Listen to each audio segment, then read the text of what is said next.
Hi, my name's Stephanie, and today is the final day of me uploading for World Autism Awareness Week. Just a thing here. I didn't feel like doing my hair. It's a miracle that I have makeup on my face. So today's just been one of those days. Today we're just gonna have a more personal video, and I'm going to tell you about some things that I experienced in my childhood. Now, I'm not saying that if you experience this, you know, you're autistic, or if your child experiences this, they're autistic, but these are just some quirks and some things that could have pointed us in the direction of maybe getting evaluated or just to be a little concerned about when I was younger. Now, I will also preface this with I really don't know if I was stimming a lot when I was younger, and I say this because when you just do that, you just do that. It's just a thing that you do. So I wasn't really aware of stimming until I realized that stimming was a thing, or it stood out in social situations, which is when I was older. So for that part, I didn't necessarily get a whole lot of response from my family on that. I do recall being told I went in circles sometimes, but either way, I have collected some information from my memories and from my mom, from my dad, from my older sister, and here are some things that I did or experienced when I was a child that could have pointed us in this direction. So at the very beginning, when I was born, my dad likes to tell me about this story, how when I came out, I was looking up, just with wide eyes, just looking up.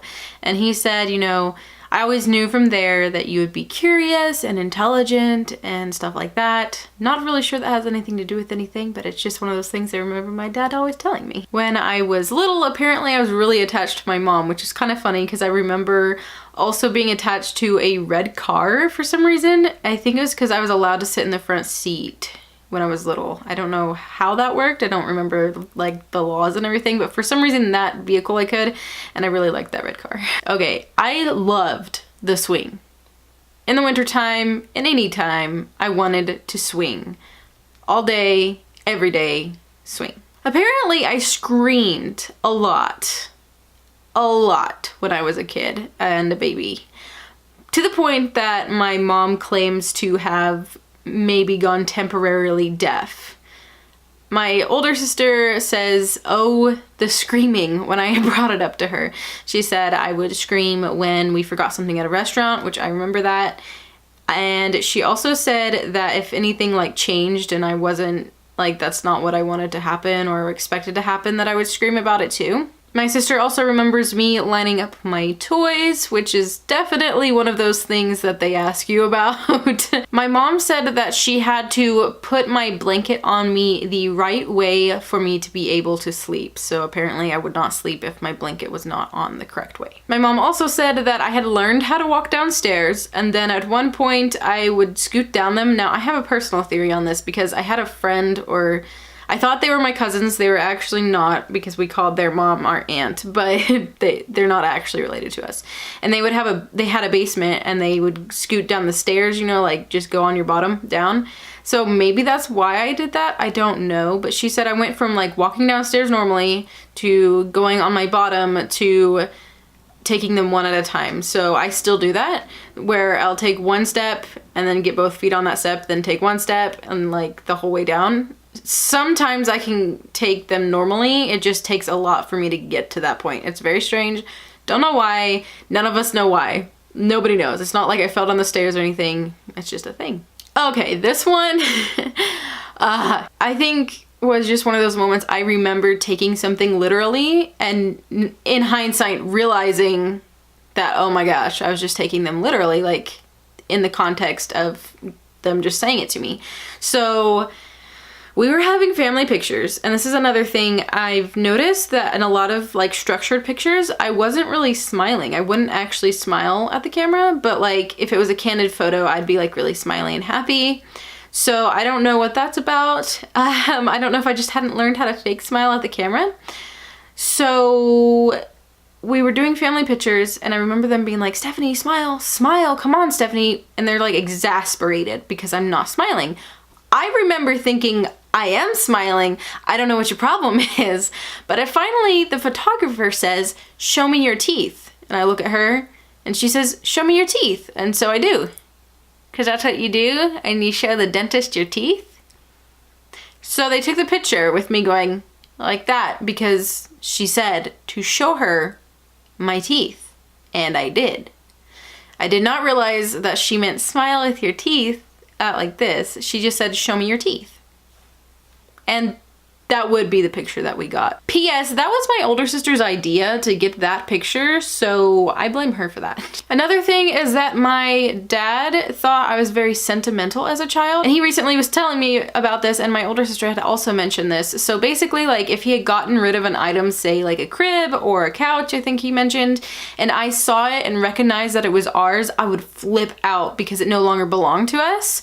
Or even he said when he was putting together the new crib, I would get upset because I had to like leave my crib and I didn't know why there was this new thing. So I would flip out over new things. I would flip out over things that used to be ours not being ours anymore. Like, I could not handle that for some reason. I've always been considered pretty shy and quiet, though my mom used to think that I just sang wonderfully and would have me sing to strangers. This lasted until I realized that people don't do that.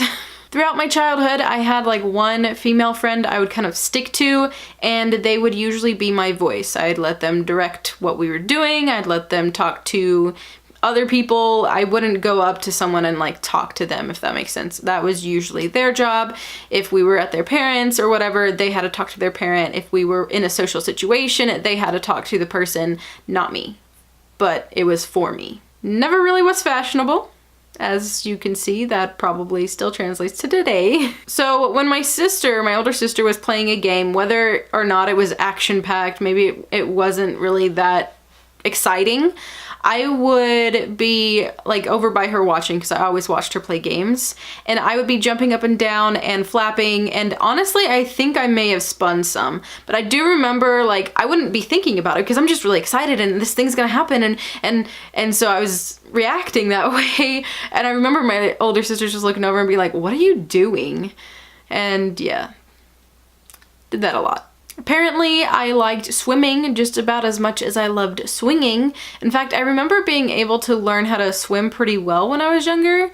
I think the only thing that ever really turned me off to swimming was when I would get the water in my ear. I hate that. I learned how to ride a bike, then I forgot, then I learned again, then I forgot again. So, I think now I've got it down. Now my sister actually pointed this one out. Apparently I had to have my pants like sit a certain way or I would not be okay. Like, I could not have it at my belly button or above my belly button. It had to be below, right below my belly button, or it was the end of the world. So something I forgot to mention was a story about myself in kindergarten. And I had learned that the rule was with my teacher that you do not interrupt them when they're talking with someone else as like an adult or anybody really. So I learned that that was a rule. Well, as a child and even older than this time as a kindergartner, I would have trouble with understanding like when I had to go to the bathroom, and I would basically wait to the point where it was like it has to happen now. Of course, that's probably pretty common with younger children, but it lasted probably longer than most. But during kindergarten, I had reached the point where I had to go right then, but my teacher was actually talking to another adult at the doorway. So I didn't know what to do because the rule was you don't interrupt the teacher and bother them while they're talking to someone else. So basically, I ended up peeing my pants in kindergarten. And then they evacuated the room and got me in a diaper because that's all they had. They had to borrow it from the pre-K. And then I denied wearing a diaper to the people who returned to the classroom. So that was a thing. And then another minor thing was that I had trouble learning how to tie my shoes. I remember my sister kind of mocking me that I didn't know how to tie my shoes. Of course, she could have just been older, so she didn't understand why I didn't know how to do that.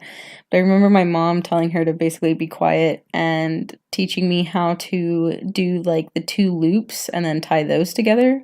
And to this day, I still do it the quote-unquote easy way. I don't know how to tie my shoes any other way. My older sister also said that I would have my room a certain way, and it had to be that way, and I would notice if people moved things, and I would be mad at them for doing so. In fact, I remember my mom saying, oh, you know, it's so strange about you, because we thought we were so lucky, because all of a sudden one day you would just pop up and reorganize and clean your room however you wanted it, and we're like, cool, great, this is how this is working.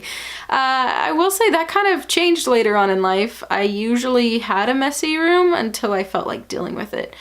But I also had a computer, so that's where like the important stuff was going on, so I wonder if that kind of changed that dynamic in my life. I don't know. And my older sister liked to point out that I was very stubborn. My mom also pointed this out too. She said, you know, I remember her saying, you always have to have the last word, don't you? Never understood what she was talking about. I thought, you know, what I'm saying is the right thing. Like, I know that I'm right. I don't know why I have to... I don't understand. So apparently I would just argue until they gave up. And then my mom also said that I'd often go to my room and read, and she'd like hardly see me. Of course, that's kind of when I was getting older, and I was pretty advanced in reading actually, but not to say that I necessarily comprehended a lot of it sometimes, but it was just that I could understand the words.